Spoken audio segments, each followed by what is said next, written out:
तो कुमार बद्रीनाथ में नारद जी को श्रीमद् भागवत महापुराण की महिमा सुना रहे हैं।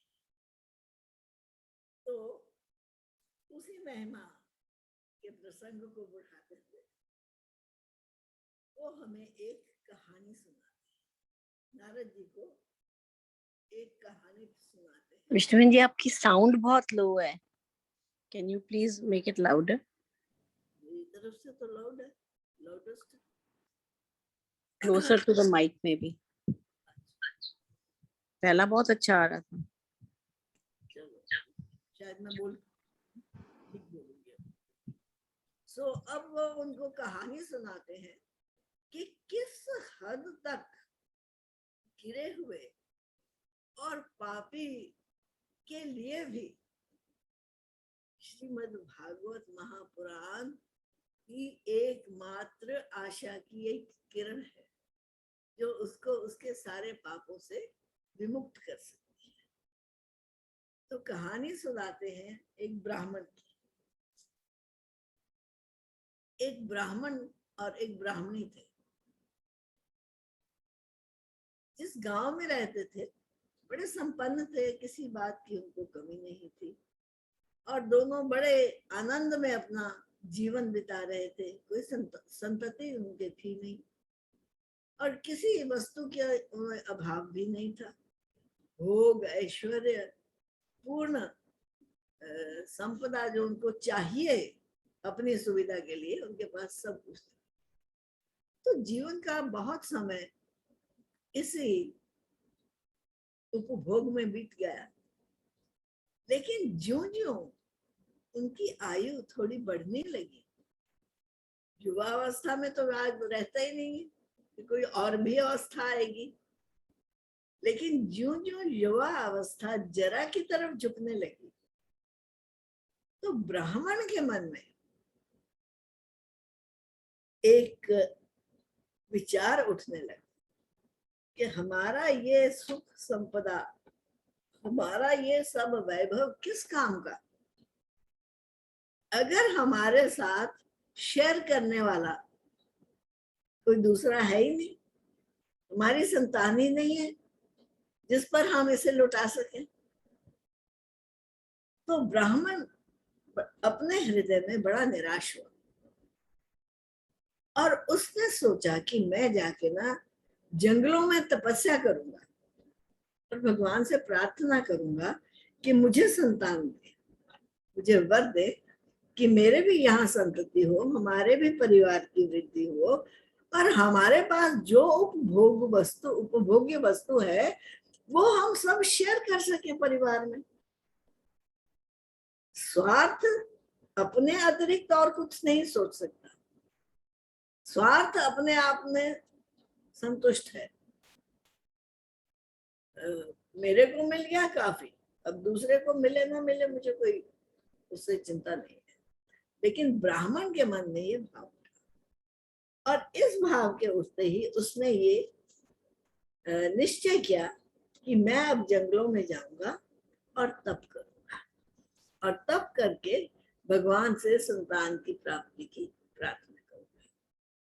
तो जब वो जंगलों में तप करने के लिए गया और वो अपने ध्यान में बैठा हुआ था, ध्यान लगाने की कोशिश कर रहा था, तो दूर नदी के किनारे उसने देखा एक यति, एक योगी, एक सन्यासी। तो एकदम उठा, कहते हैं ये यति लोग बड़े पावरफुल होते हैं, इनके पास बहुत शक्तियां होती हैं। मैं इस यति के पास जाकर इनके चरण पकड़ता हूँ कि ये मेरी मनोकामना को पूर्ण करे। और वो जाकर उस यति के पास, उस सन्यासी के पास बोला, रोने लगा उनके पास जाकर। तो यति ने कहा कि हे ब्राह्मण, तुम क्यों दुखी हो? कौन सी चिंता है जो तुम्हें सब दुखी कर रही है? किस वस्तु का अभाव है? सहज स्वभाव है सन्यासी का दूसरों के दुखों को दूर करना। तो ब्राह्मण कहता है कि मेरी रेखा इतनी विपरीत है, मेरी किस्मत इतनी खराब है कि मेरे घर में कोई शिशु ही नहीं है। और ना केवल मेरे घर में कोई शिशु नहीं है, मेरे घर में जो भी पेड़ भी मैं लगाता हूं ना, उस पेड़ पे भी कोई फल नहीं आता। और अगर कोई गाय लाकर मैं बांधता हूं ना अपने आंगन में, तो उस गाय की भी कोई संतति नहीं होती, उसके भी कोई बछड़ा नहीं होता। ऐसा दुष्प्रभाव है मेरे कर्मों का। तो आप इतनी कृपा करो, इतनी दया करो कि किसी ना किसी तरह मेरे संतान हो जाए। आप यति हो, आप सन्यासी हो, आप बहुत प्रभावशाली हो, मैं जानता हूं आपके पास ये शक्ति है और आप ये मेरे लिए कर सकते हो। और रोने लगा उनके पांव पकड़कर। अब वो यति वाकई में बड़े पहुंचे हुए थे। उन्होंने जब उस ब्राह्मण के मुख को देखा, उसके ललाट पर लिखी हुई जो रेखाएं थी ना, उसके माथे पर लिखा हुआ जो भाग्य था ना उसका, वो उनको एकदम समझ आ गया कि इसकी रेखा में संतति है नहीं, इसके संतान होगी नहीं। इसलिए उसे मिथ्या आश्वासन देने के स्थान पर उन यति ने उसे समझाना शुरू किया। समझाया क्या? कहते हैं बलवान है कर्मों की गति, उसको ना तुम बदल सको।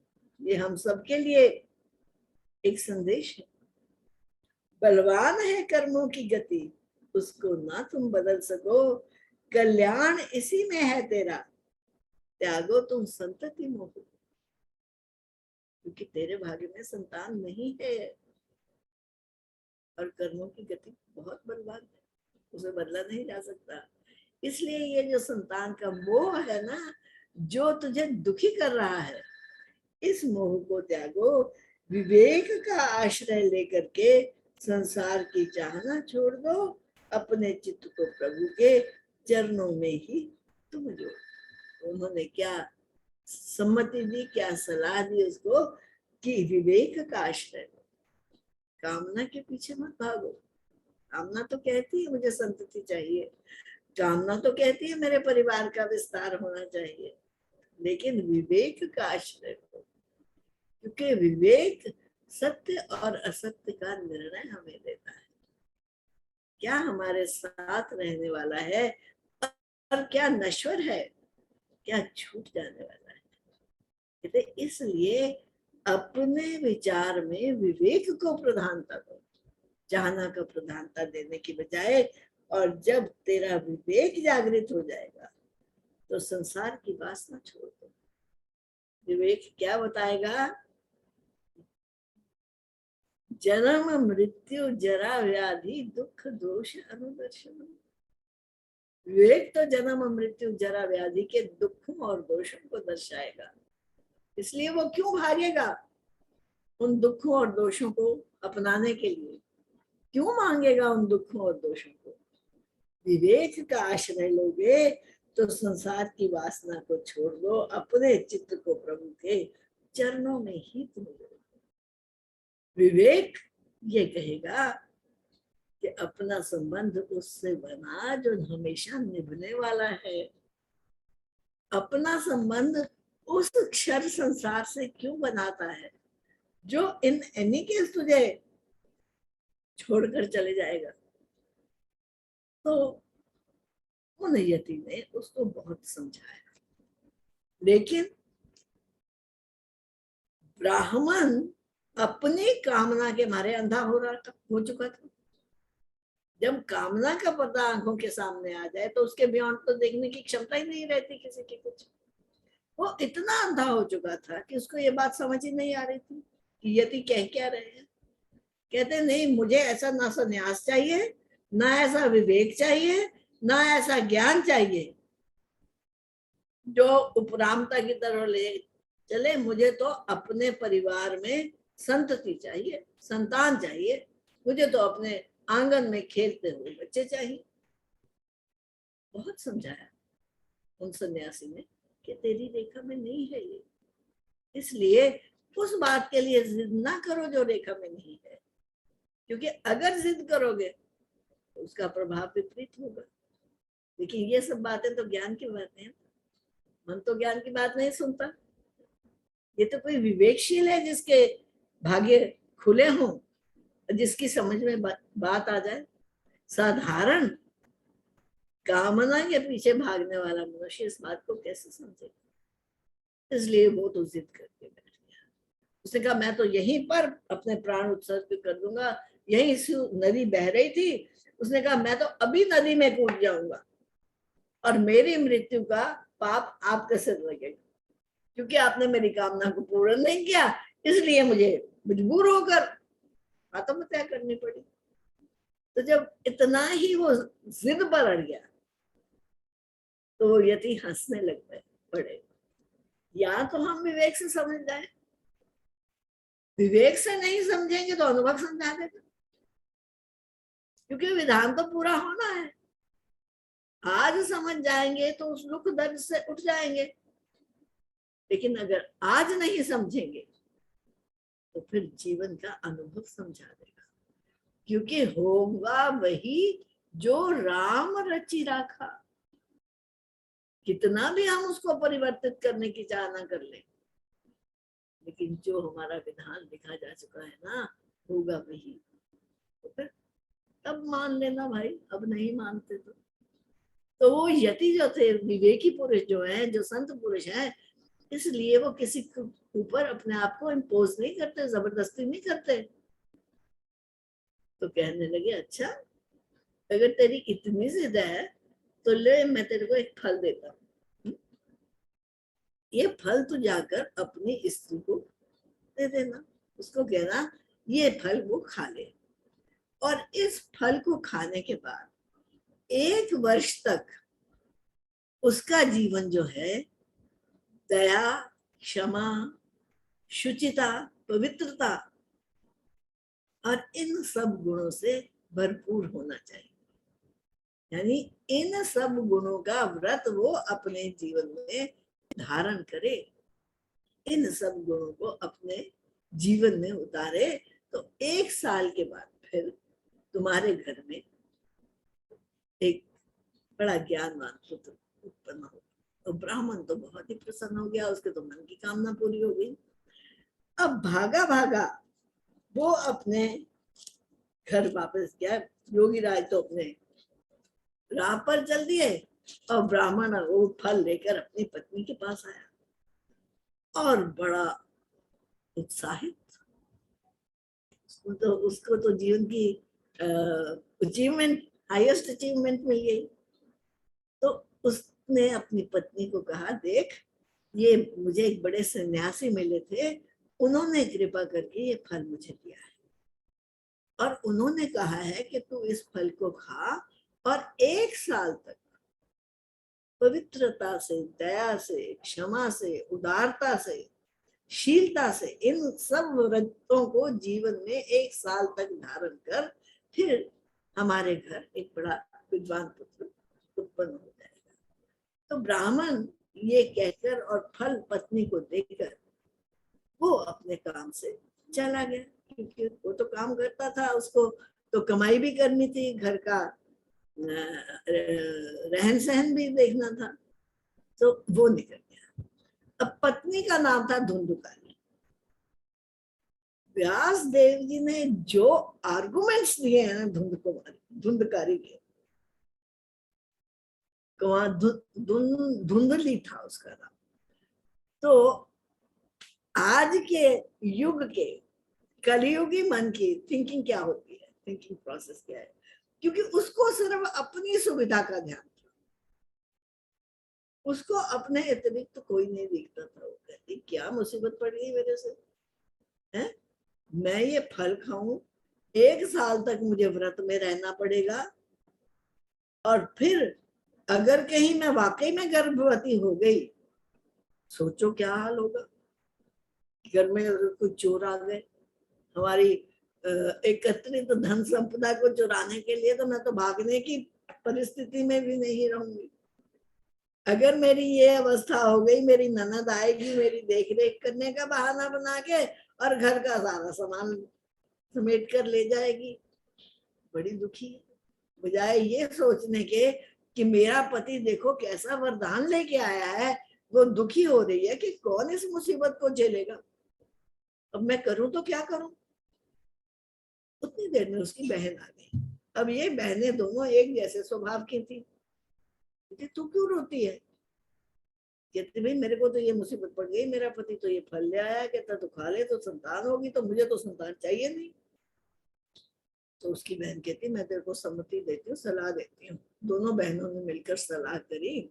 उसने कहा ये जो फल है ना, तेरे को जो पति ने दिया है, वाड़े में, पिछले वाड़े में गैया है, गौशाला है, तो वहां फेंक दे। कोई कोई ना कोई गाय खा लेगी, जाया नहीं जाएगा। और तू पति को कहना शुरू कर दे कि तू गर्भवती हो गई है। मैं कैसे कहूँ?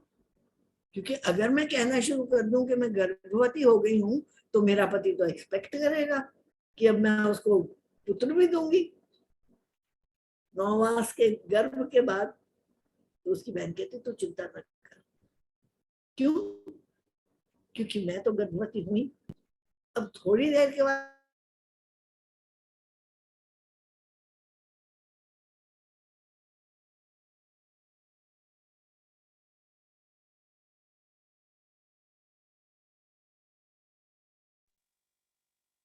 No sound.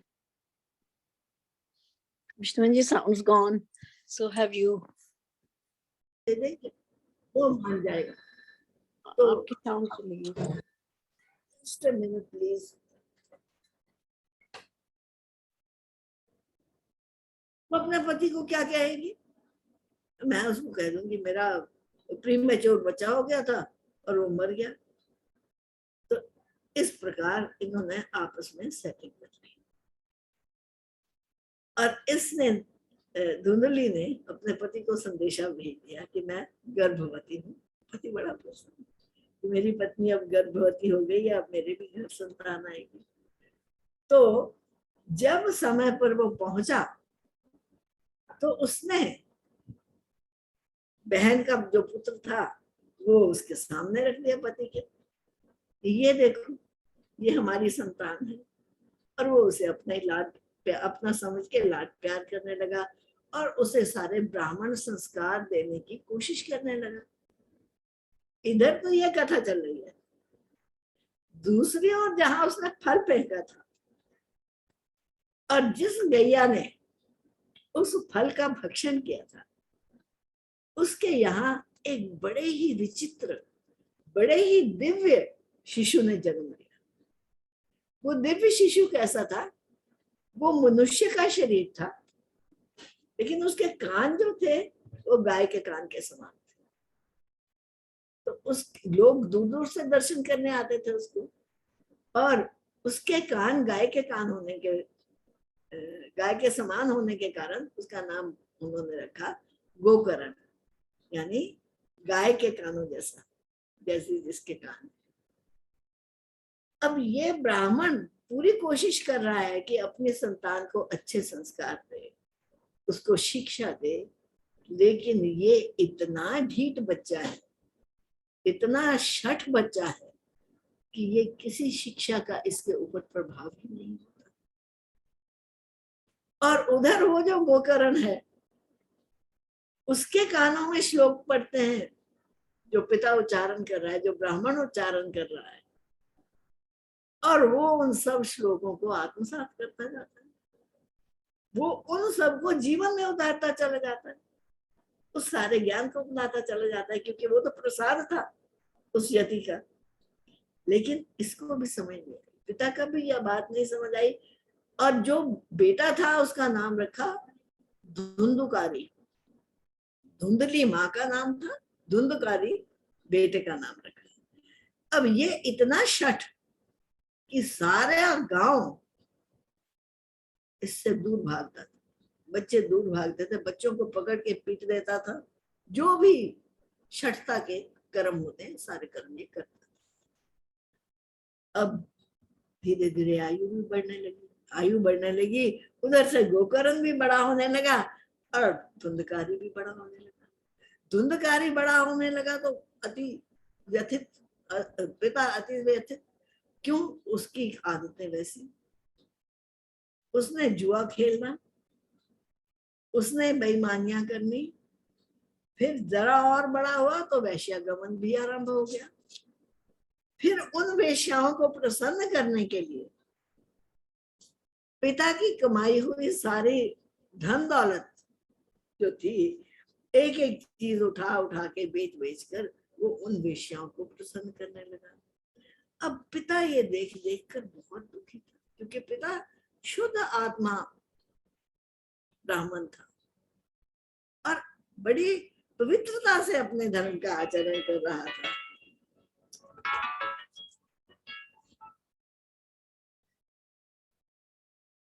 तो एक दिन वो पिता बड़ा ही व्यथित होकर ऐसे भ्रमण कर रहा था, तो गोकर्ण उसके पास गया और कहने लगा कि आप क्यों दुखी हैं, इतना इतना व्यथित आप क्यों हैं?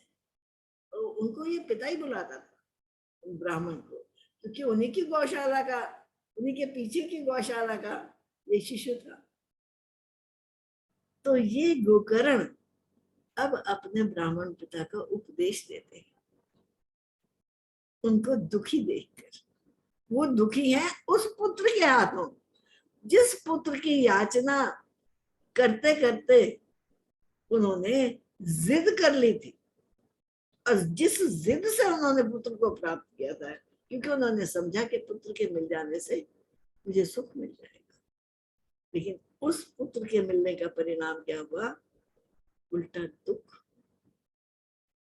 तो गोकर्ण उन पिता को दुखी देखकर उन पिता से बात करते हैं, उन पिता को उपदेश देते हैं, कहते हैं निश्चित असार संसार है ये, है मोहित कर और दुख स्वरूप। किसका पुत्र और किसका धन, जले मोहवान यूं ही अहर्निश। जिसको मोह है ना, वो रात दिन जलता है इस अग्नि में, मेरा पुत्र, मेरा धन, मेरा घर। किसका पुत्र, किसका घर, किसका संसार? पिताजी विचार कीजिए, आप तो ज्ञानवान हैं। धरती पर चक्रवर्ती राजा, ना सुखी स्वर्ग में इंद्र ही, सुखी तो इस त्रिलोकी में बस है विरक्त एकांतिक। कहते ना तो संसार का बड़े से बड़ा आदमी सुखी और तृप्त हो सकता है, अरे संसार छोड़ो, स्वर्ग में बैठा हुआ इंद्र भी तृप्त है, सुखी नहीं है। जरा सा किसी भक्त की को या तपस्वी को देख लेता है उन्नति करते हुए, तो उसको उसका आसन हिल जाता है कि कहीं ये मेरा आसन ना क्लेम कर ले, और उसकी तपस्या भंग करने के सारे यत्न करता है। तो ना तो इंद्र सुखी है, ना संसार के धनी सुखी हैं, ना संसार के राजा सुखी हैं। भाई सुखी कौन है? सुखी तो है त्रिलोकी में बस विरक्त एकांत, विरक्त, जिसको किसी से भी संग नहीं, जो संग रहित है वो सुखी है। ये पुत्र मेरा इस मोह से नरक की अग्नि समुख। हे पिता मेरे, मेरी बात सुनो, इस अज्ञान को छोड़ दो, ये तन तो छूट ही जाएगा। क्यों इस तन में भरमाए, इस जंजाल को छोड़कर अब वन में ही आप जाए। तो गोकर्ण उपदेश क्या देते हैं कि आप कहाँ फंस गए, क्यों ये पुत्र मेरा, ये कह के आप क्यों इस अग्नि में जल रहे हो? आप विरक्त होकर अब इस संसार से अपने आप को छुड़ाओ। क्यों? क्योंकि संसार की वास्तविकता क्या है? अस्थि, मांस और रुधिर का। ये बहुत सुनने वाला वाक्य, सुनने वाले शब्द हैं गोकर्ण। जीवन की वास्तविकता, कहते हैं अस्थि मांस और रुधिर का एक पिंड ही है ये नश्वर तन, इससे ही जुड़े हैं स्त्री पुत्र। हे पितु, क्यों मानो इनको मम। जितने हमारे नाते संबंध हैं इस शरीर से जुड़े हुए हैं ना। अगर ये शरीर नहीं मेरा, जरा इमेजिन तो करके देखें कि चिता पर ये शरीर पड़ा है, उसके बाद कौन मेरा और कौन पराया, कौन पत्नी और कौन पुत्री। क्षण भंगुर इस जग को जाने, ना इसमें कहीं आसक्ति करें। वैराग्य रसिक अब हो करके भगवान की ही भक्ति करें। वैराग्य रसिक, वैराग्य में रस लो और भगवान की भक्ति करो, उसी में जीवन की सार्थकता है। छोड़े संसार के सगरे धर्म, सतत भक्ति का आश्रय ले।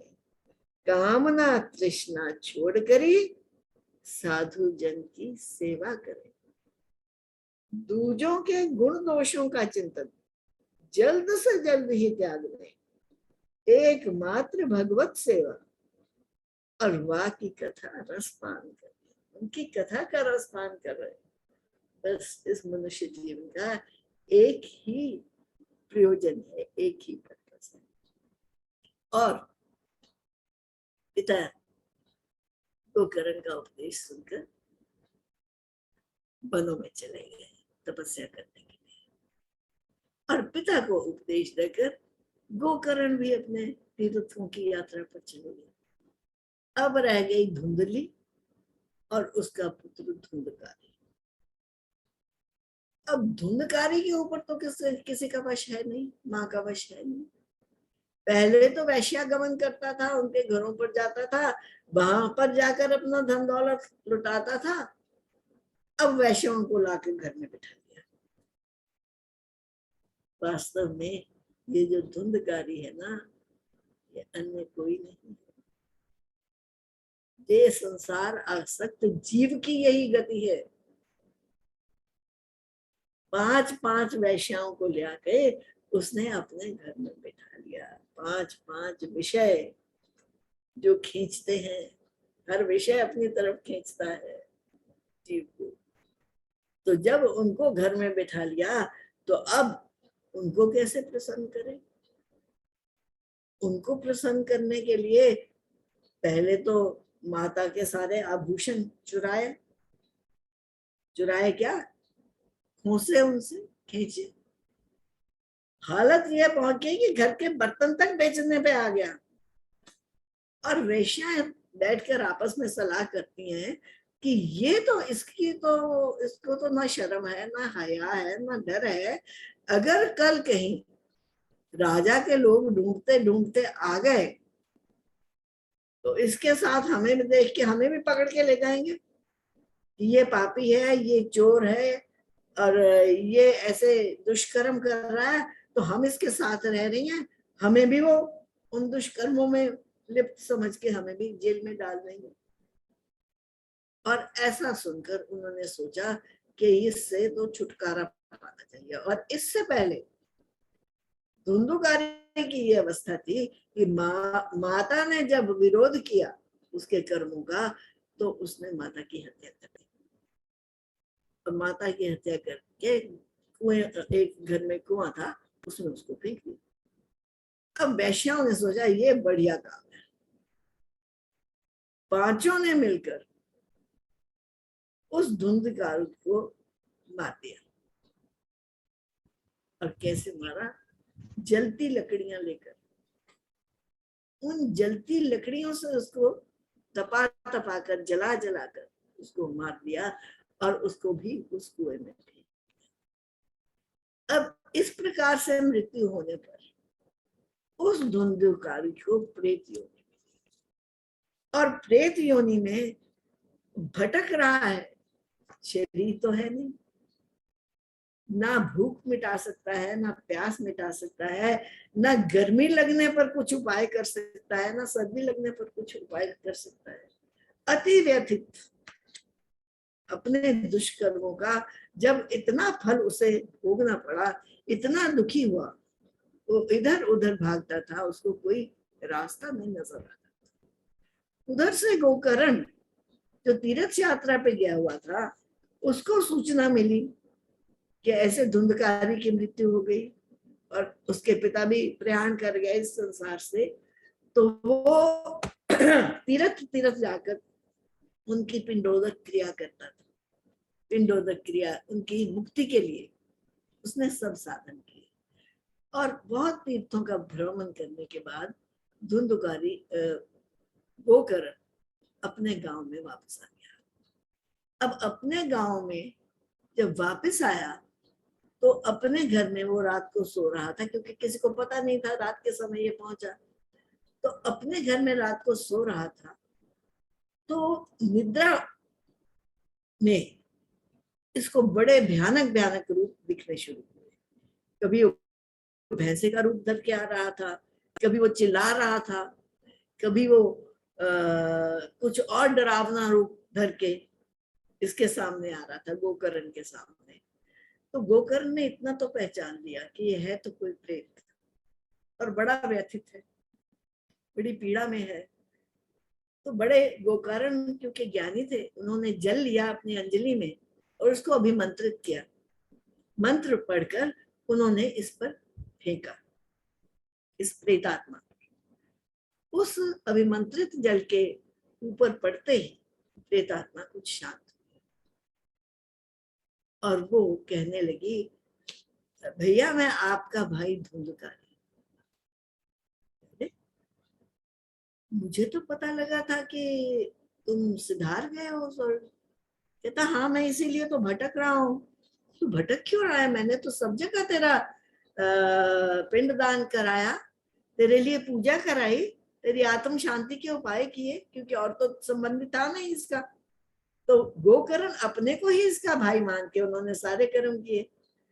तो कहते हैं मेरे इतने ज्यादा पाप हैं कि किसी भी आपकी क्रिया से मुझे कोई शांति नहीं।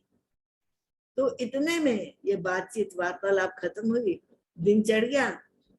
तो सारा गांव एकत्रित हुआ, उनको पता लगा कि गोकर्ण वापस आ गया है। अब गोकर्ण ने सारी वार्ता सुनाई गांव वालों को, भाई रात में ऐसा हुआ, धुंधकारी आया मेरे पास और वो तो बहुत व्यथित है, वो तो बेचारा तड़प रहा है प्रेतात्मा बन के, तो कैसे उसकी मुक्ति करी जाए। सारे विद्वानों को बुलाया। तो विद्वानों को बुलाकर सबने सम्मति करी, सब बैठ के सलाह ये करने लगे कौन सा ऐसा उपाय है, क्योंकि बाकी उपाय तो गोकर्ण सब कुछ कर चुका था, इनकी मुक्ति के जो मृत्यु उपरांत कर्म होते हैं। तो अब कौन सा उपाय किया जाए जिससे इसकी मुक्ति हो सके। तो किसी को कुछ समझ नहीं आ रही। तो उन्होंने कहा कि हम सूर्य भगवान से पूछते हैं, वो हमें कोई उपाय बताएंगे और उनके बताए हुए उपाय से इस प्रेत आत्मा की मुक्ति हो सकेगी। तो गोकर्ण क्योंकि तपस्वी थे, सारा ज्ञान केवल उनके विवेक में ही नहीं, उनके जीवन में भी प्रत्यक्ष था। इसलिए उन्होंने सूर्य देव से उपासना करी और सूर्य देव से उपासना करके उन्होंने पूछा कि हे सूर्य देव, हमें आप बताइए कि ऐसा ऐसा मेरा छोटा भाई है और वो प्रेत आत्मा में भटक रहा है। तो सब जगह मैंने सब तीर्थों में उसके लिए पिंडदान कर दिया, सब उपाय कर दिया, लेकिन प्रेत योनि से उसकी मुक्ति नहीं हुई, अभी भी प्रेत योनि में भटक रहा है। आप बताओ क्या उपाय करें। तो नमस्कार कर सूर्य देव को उनको फिर उसने कहा, सब संसार के साक्षी हो, कृपा कर मुक्ति साधन, आप सारे संसार के साक्षी हो, आप तो जानते हो कि इस दुख से मुक्ति का क्या उपाय है। तो दूर से ही फिर सूर्य देव ने स्पष्ट ही ये उत्तर दिया, श्री भागवत कथा ही साधन है, सप्ताह परायण। और सारे गांव वालों ने सुना कि सूर्य देव ने उससे कहा कि ऐसी पाप से मुक्ति का एक ही उपाय है कि तू भागवत कथा का पारायण कर। एक सप्ताह में भागवत कथा का पारायण अर्थ क्या है इसका? हम कह तो देते हैं कि हम भागवत सप्ताह रख रहे हैं, तो जो सप्ताह भर में भागवत सुनते हैं ना, जैसे परीक्षित ने सुनी थी, सुखदेव कहते थे परीक्षित कुछ विश्राम कर लो, कुछ जल ले लो, कुछ अन्न ग्रहण कर लो। परीक्षित कहते थे नहीं भगवान, मुझे आप भागवत रस का पान करवाइए, मुझे और किसी अन्न और जल की आवश्यकता ही नहीं है। यानी 24 घंटे सैचुरेटेड विद दैट थॉट। तो जब उन्होंने ये सम्मति दी तो गोकर्ण ने आसन ग्रहण किया, भागवत की कथा सुना और सारा गांव वहां पर एकत्रित हो गया। अब प्रेत, प्रेत का तो रूप ही कोई नहीं, वो तो वायु रूप है उसके, वो कहाँ बैठे? बैठने के लिए उसके पास स्थान ही कोई नहीं है।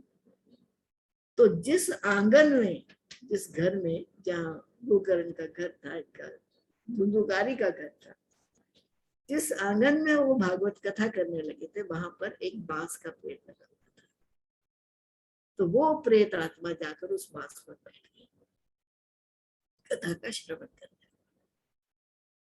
और जब भागवत की कथा श्रवण हुई तो शाम को, सायकाल दिन ढलने पर कथा का जब विश्राम हुआ, सब श्रोताओं के सामने एक आश्चर्य महान हुआ, सबके सामने। क्या? शब्द सहित एक गांठ में विस्फोट हुआ। फिर बांस, गांठें थी ना, 7 गांठों वाला बांस था। तो इतने जोर से विस्फोट हुआ और उसकी एक गांठ फट गई। एक गांठ से बांस में जानो फिर स्वतः टूट गया। एक गांठ टूटी तो अब धुंधकारी आकर दूसरी गांठ पर बैठ गया। तो इसी प्रकार प्रत्येक दिन उस बांस की एक गांठ टूटती रही, यानी इतने पाप नष्ट हो गए, इतने पाप नष्ट हो गए, इतने पाप नष्ट हो गए। और जब तक 7 दिन पूरे हुए तब तक धुंधकारी के सब पाप विनष्ट हो चुके थे। पाप भी सगरे कांप उठे। इसका, जब इसका श्रवण आरंभ हुआ, इसकी कृपा से शीघ्र ही मम प्रेत योनि का अंत हुआ। अब ये धुंधकारी कह रहे हैं, धन्य है श्री भागवत कथा, मम पीड़ा को जिस हर लिया। धन्य है सप्ताह श्रवण जो कृष्ण धाम को दे पहुंचा। पाप भी सगरे कांप उठे जब इसका श्रवण आरंभ हुआ, इसकी कृपा से शीघ्र ही मम प्रेत योनि का अंत हुआ। जो छोटी बड़ी गीली सूखी सब काष्ठ भस्म हो अग्नि में, इसी विधि एकाग्र चित्त हो मन वचन और कर्म से। छोटे बड़े या नए पुराने पाप भस्म हो श्रवण से। विद्वानों ने है यूं कहा, देवता गण की सभा में। एकाग्र मन और चित्त से जो श्रवण करता है, उसके सब पाप इसी प्रकार नष्ट हो जाते हैं। इस क्षण भंगुर तन का गर्व मोह से किया लालन पालन, हृष्ट पुष्ट बलवान किया इस तन को चाहे हर क्षण। बिन भागवत की कथा सुने सारा जीवन ही व्यर्थ हुआ। अस्थि का बना आधार स्तंभ है नाड़ी जाल से बंधा हुआ। Can you visualise this? बड़ा भवन खड़ा है, बड़े स्ट्रॉन्ग पिलर्स, उस भवन को जो सपोर्ट कर रहे हैं, अस्थि का बना आधार। तो कौन से पिलर्स हैं? हमारी अस्थियां।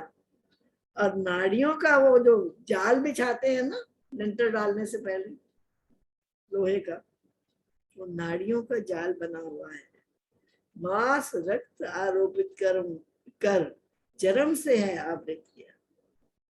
मल मूत्र का पात्र ये हर पल दुर्गंधि छूट।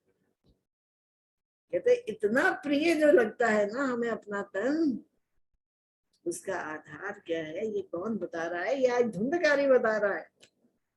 जो प्रेत योनि से मुक्त हो चुका है। कहते हैं अंत में भी तो ये तन 3 गति ही पाता है, मिट्टी में खाए कीड़े से या पशु विष्ठा बन जाता है, अग्नि के अर्पित होकर राखी का ढेर बन जाता है, तत्व मिले जा तत्वों में अस्थि अवशेष रह जाता है। तो जिसे हम कहते हैं फूल चुन रहे हैं, तो है क्या अस्थियों का अवशेष। ऐसे अस्थिर तन को क्यों व्यर्थ में ही तू गवाता है, इस पर चढ़कर निज घर को चल जहां अविनाशी तेरा नाम। ये तन वो वाहन है जिस पर चढ़कर तू अपने घर वापस जा सकता है, जहां अविनाशी तेरा नाता है, जहां अमर नाता है, जो नाता कभी खत्म नहीं। इसलिए इस तन को व्यर्थ न कर।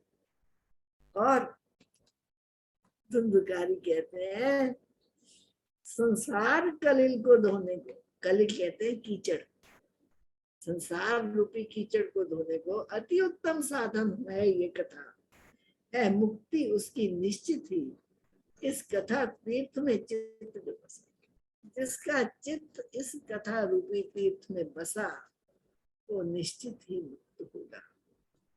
इसलिए क्यों नहीं अपना चित्त हम इस कथा तीर्थ में बसाते, अपने चित्त में उन चरणारविंद को क्यों नहीं बिठाते, जिन चरणारविंद को ध्यान से हम मुक्ति पा सकते हैं। कहते किस प्रकार फल मिलेगा, कथा का फल अगर हम पाना चाहते हैं तो विश्वास गुरु के वचन में हो, विनम्रता से हो चित्त भरा, अपने दोषों का दमन करी, मन कथा में हो निश्चल टिका। इस विधि कथा श्रवण का पूर्ण फल मिल जाएगा। श्रोता ऐसा कथा का जो परम धाम को जाएगा। कौन श्रोता परम धाम को जाएगा कि जिसका चित्त पूर्णतया कथा में टिका, अपने दोषों का दमन करे, जिसने कथा का श्रवण किया। पूर्व अपेक्षित हम कहें जी, वो कहते हैं भागवत मुक्ति दे देती है, इसलिए हमारी तो मुक्ति हो जाएगी क्योंकि हमने एक सप्ताह भर सुन लिया, ये आगे आ रहा है बिल्कुल कथा। तो अभी सप्ताह में जब ये कथा खत्म हुई है, समाप्त हो रही है, तो लोगों ने बड़ा अद्भुत दृश्य देखा। वो अद्भुत दृश्य क्या देखा कि श्री हरि का विमान और उस विमान के साथ साथ भगवान के प्रमुख भक्त प्रहलाद आदि संकीर्तन करते हुए आ रहे हैं। उस कथा का प्रमाण देने के लिए, परिणाम देने के लिए, क्या परिणाम देने के लिए, उन सब ने धुंधकारी को विमान में बिठाया और विमान चला गया वैकुंठ लोक में। अब सारा गांव बैठा हुआ देख रहा है कि ये कैसी बात हुई भगवान, हम भी तो कथा सुन रहे थे, हमने भी तो बराबर की कथा सुनी, तुमने नहीं सुनी कथा। ध्यान से धुंधकारी ने अपना चित्त टिकाया, उसको कथा के अतिरिक्त और कुछ सूझ ही नहीं रहा था, क्योंकि वो केवल इस प्रेत योनि से अपनी मुक्ति चाहता था। इसलिए निरंतर एकाग्र भाव से उसका चित्त यहाँ टिका हुआ था। इसलिए इस कथा के परिणाम स्वरूप उसे वैकुंठ धाम की तत्काल प्राप्ति हो गई। फिर बाकी श्रोता और उन्होंने कहा, विष्णु दूतों ने जो उसको लेने आए थे गोकर्ण को, कि आप इन सबको पुनः कथा का श्रवण कराइए ताकि ये भी अपने चित्त को एकाग्र कर सके, उसी भांति जिस प्रकार धुंधकारी ने अपने चित्त को एकाग्र किया था।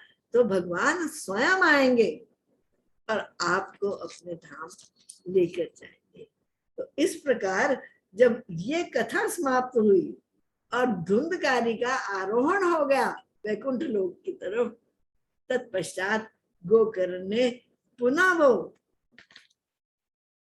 कथा सुनानी शुरू करी और उस कथा के परिणाम स्वरूप फिर सारे गांव वालों को मुक्ति मिली।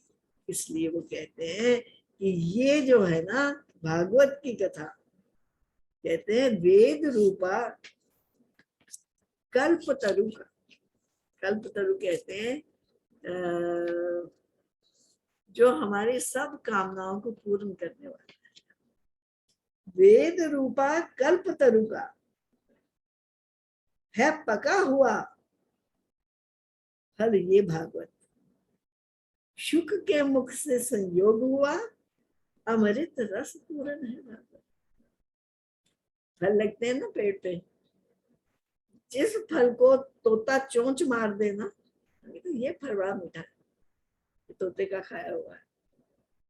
कहते अब ये भागवत की कथा इतनी मीठी क्यों है? क्योंकि शुक मुख से संयोग हुआ, शुकदेव जी के मुख से ये निकल रही है। शुकदेव जी ने पहले इसे चखा है, इसलिए अमृत रस पूर्ण है। इसलिए इसमें केवल अमृत लबलबा रहा है, टपक रहा है, रस ही रस है बरस रहा, मानो रस का घर है भागवत, रस ही रस है टपक रहा। जिस जगह भी हाथ लगा ले, जिस जगह भी उसको छू ले, मानो रस का घर है भागवत। जैसे चीनी से बने हुए खिलौने होते हैं, बचपन में हम दिवाली के दिनों में देखा करते थे, वो चाशनी के बने हुए खिलौने, वो अंदर से भी बाहर से ही वो खिलौनों की कोई पशु बने होते थे, कोई घर बने होते थे। भाई जिस चीज को भी तोड़ लो मीठा ही मीठा है। भागवत को कहीं से भी चख लो, कहीं से भी उसको सुन लो, वो केवल मानो रस का घर है भागवत, अमृत सो जो भरा हुआ है, सुधा कलश ऐसा, ऐसा अमृत का कलश है कि जहां से भी हाथ लगाओगे केवल अमृत ही हाथ आएगा। जब तक घट में प्राण है पुनः पुनः रस पान, जब तक घट में प्राण है, जब तक ये श्वासों की गति चल रही है भाई, पुनः पुनः रस पान करो, पुनः पुनः इस रस का पान करो। ऐसा सौभाग्य ना फिर मिले, केवल इस लोक में सुलभ है। बहुत स्पष्ट कह रहे हैं कि ये सौभाग्य केवल मनुष्य लोक में प्राप्त है हमें, केवल मनुष्य योनि में प्राप्त है हमें। अरे देवता भी आए थे सुखदेव जी के पास अमृत कलश लेकर, कि हमारा अमृत कलश आप रख लो और हमें कथामृत का दान दे दो, तो सुखदेव जी ने इनकार कर दिया। केवल इस लोक में सुलभ है ये, केवल इस मनुष्य जन्म में वी आर प्रिविलेज्ड, हमें ये सौभाग्य प्राप्त है कि हम इस रस का पान कर सके, इस रस से अपने जीवन का सिंचन कर सके।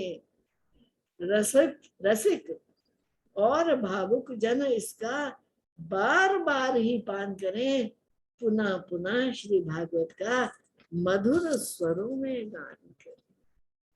सुखदेव जी सुना रहे हैं कि मधुर स्वरों में भाई गान करो, बार बार पान करो भागवत। पान, वो कहते कानों के कान रूपी दोनों में इस अमृत रस को भरो, तो ये अमृत रस हमारे हृदय को सींच देगा। अब ये भागवत है क्या? छोटा सा इसका परिचय, इसके स्वरूप का परिचय। महामुनि श्री वेद व्यास ने भागवत महापुराण रचा, वो हम सब सुन चुके हैं। निष्कपट निष्काम स्वरूप निर्माण धर्म का यहाँ किया सार तत्व का यहाँ बखान। शुद्ध चित्त सज्जन के लिए इसके श्रवण मात्र से त्रितापों के भंजन के लिए, श्रवण मात्र से तीनों ताप, अधिदैविक, अधिभौतिक, अधिदैविक और आध्यात्मिक, तीनों ताप इसके श्रवण से भंजन हो जाते हैं। इसके लिए ये भागवत महापुराण की रचना करी है। जो इसकी शरण में आ जाए, अन्य साधन से उसे क्या लाभ, क्या काम, उसको सुलभ हो प्राप्त हरि, चित्त टिके उसका अविराम। पुण्य उदय के होने पर जब उठे हृदय में श्रवण की प्यास, तत्क्षण ही हरि प्रेम बंधे, करें भक्त के हृदय में वास। पुण्य उदय होते हैं और ये जिज्ञासा जागृत होती है कि मैं भी पान करूं इस रस का, तो भगवान आकर उसके हृदय भवन में विराजमान हो जाते हैं, वहां बैठ जाते हैं। है पुराणों में अति श्रेष्ठ, भाल पे सोहे तिलक समान। श्रीमद् भागवत महापुराण जो है सब पुराणों से श्रेष्ठ माना जाता है। वैष्णव जन के लिए कहें सर्वोत्तम धन अति मूल्यवान, परमहंस के योग्य जो वर्णित है यहाँ विशुद्ध ज्ञान, वैराग्य और भक्ति सहित निवृत्ति मार्ग का यहाँ है गान। भक्ति भाव हृदय में धर, जो पठन श्रवण और मनन करे, शीघ्र ही वह भव बंधन त्यज मोक्ष धाम की ओर बढ़े। अति दुर्लभ है ये रस, सत्यलोक और स्वर्ग में भी इसका आस्वादन हो ना सके, वैकुंठ और कैलाश में भी। भाग्यवान जन सब मिलकर भर भर के कटोरे पान करो, किसी मूल्य पर भी कहे ये अमृत रस न तुम छोड़ो। किसी मूल्य पर भी कहे ये अमृत रस न तुम छोड़ो। सुखदेव जी हमें बता रहे हैं कि किसी मूल्य पर ये जो है ये एक दिन की कहानी नहीं है, कोटि जन्म के पुण्य जब उदय होते हैं तब ये सौभाग्य उठता है जीव का, जगता है कि भागवत महापुराण का श्रवण कर सके। You imagine our own good fortune, अपना सौभाग्य। अब सौभाग्य तो उदय हुआ है, इस सौभाग्य को व्यर्थ में न खो, इस सौभाग्य का लाभ उठाएं और अपने घर चलने की, वापसी की यात्रा की तैयारी करें। और ये बड़ी मधुर यात्रा है, बहुत मीठी यात्रा है। रस ही रस है बरस रहा, जैसे रस घर है। मेरे शब्द नहीं, ये सुखदेव जी कह रहे हैं, ये व्यास देव जी कह रहे हैं, ये कुमार कह रहे हैं, ये उनके वचन। अभी के लिए इतना ही। अब हमारे ब्रेक आएगी थोड़ी थोड़ी सी, जब हम पुंडरीक महाराज जी से सुनेंगे और वहाँ जो भी जूम का लिंक होगा वो सब शेयर कर लिया जाएगा आपके साथ। विल पुट इट ऑन, समय भी शेयर कर दिया जाएगा। और आप सबका स्वागत है। ये इससे भी ज्यादा दुर्लभ सौभाग्य है कि उस गुरु परंपरा, उस चैतन्य परंपरा का कोई बांध जी क्या कहूं, रसिक हमें इस हमारे लिए इस रस का वितरण कर रहा है। विशेष हमारे लिए, विशेष हमारी प्रार्थना कि हम भागवत में प्रवेश करना चाहते हैं।